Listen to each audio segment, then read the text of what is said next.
Hi, I'm Sam Kerr. I'm a principal product manager here at GitLab, and today I'm going to be walking you through our fuzz testing group's plans for our upcoming 13.6 release.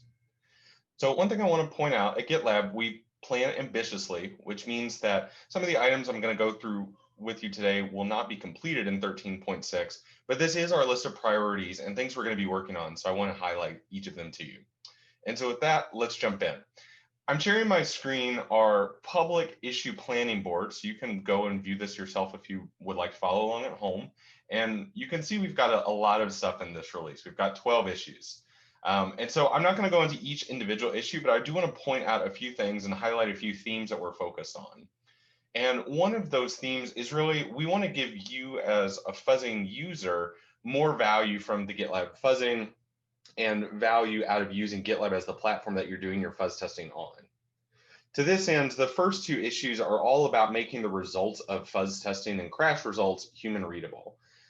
Depending on the languages that you're using, fuzz testing results will now be annotated with the file name and the line number that a crash occurred at, rather than just a hex address. This is going to be really useful because it'll mean that your debugging times will be very quick to go directly to the file and line number where a crash occurred, rather than having to open up a debugger and figure out where that error actually occurred. Additionally, we're focused on what we're calling continuous fuzz testing and doing our first iteration, our first release of this capability. And what continuous fuzz testing is it's a different way of running your coverage guided fuzz testing. You might be familiar with GitLab's current approach to coverage guided fuzz testing, where it runs inside of your pipeline for approximately 10 minutes or so, which is great because it means you get fuzz testing on every single commit. But what if you wanted to test your code 24/7? The fuzz testing engines get better the longer that you run them, because they're able to try more things, find more parts of your app. And currently there's a bit of a friction point between, do you want the developer's pipeline to complete quickly, which is that 10 minutes or so I mentioned before, or do you want to run the fuzz testing forever so that it can find as many bugs as possible? This issue, we're focusing on bringing this capability to coverage guided fuzz testing so that you'll be able to run a coverage guided fuzz testing job potentially 24/7, but not necessarily block your pipeline. We'll go into this more in future releases, but what we're focusing on with this release is being able to do this inside of your GitLab CI YAML file with your pipeline configuration. Once that's completed, we'll build out different UIs and various screens on top of it, which I'll talk to in future months. We're also working on taking our API fuzz testing, which we released a couple iterations ago, and building that into our UI, building that into the different interfaces at GitLab that you would expect. One of the areas we're focusing on specifically is the MR widget, as well as the security dashboard and the security pipelines. So you'll be able to start seeing API fuzz testing results in those various places once these sorts of issues have been completed. Another area we're focusing on is what we're calling fuzz corpus management. And this is something we're really excited to be bringing to you. If you're familiar with coverage guided fuzz testing, one of the required steps of using it is to provide what's called a corpus, or a set of input files to help the fuzzer make more informed decisions about what it should be doing when it's fuzzing.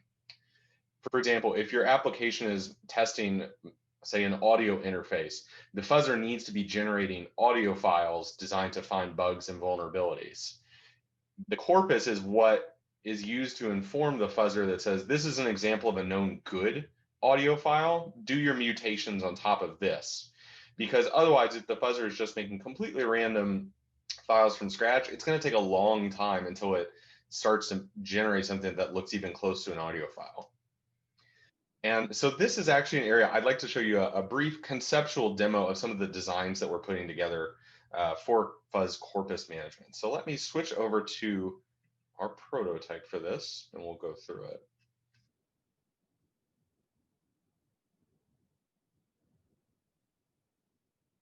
Okay, great. So what I'm sharing now, this is the prototype for the fuzzing corpus management that we're building right now.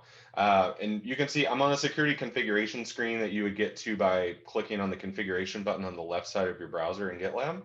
So you'll start to see a new coverage guided fuzz testing option in here. And if you click manage, one of the options that you'll get is what we call corpus management. So let's go ahead and click on that. And so once you click on that, you'll immediately be taken to the list of the various corpuses that are available to your project that you have created or that the fuzz testing engine has created. You'll take one of these corpus objects and say in your pipeline, I want to use this specific corpus object. For example, maybe the first entry in this list is all about audio files, like we talked about. Maybe the second entry is all about PDF files. And so this lets you really configure whichever type of corpus that you need for your application. You can access it here. This is great because this means that you don't have to commit those corpus files directly to your Git repository anymore like you did previously, which we know can cause the size of your repo to grow. It means you have to do merge requests and commits to the repo, which might be a point of friction. And so corpus management, we feel, is a really great way to, the corpus management registry is a great way to get around some of those pain points. Also on this screen, you can see how large the various corpus files are. So this helps you manage your storage inside of GitLab. You can download them locally if you'd like. You can delete them if you don't want those files anymore, or you want to free up storage, or you could add a new corpus. And our first approach with this, we think, is really simple, and it's also really elegant. And what we're going to do here, when you want to add a new corpus, you just upload a zip file with all of the relevant files that need to go inside of your corpus, and that's it. And so again, this was a design prototype of what we're working on building right now, and we're really excited to be bringing this to you in a few iterations. So if we go back to our list of issues, I'll highlight a couple more things that we're focusing on.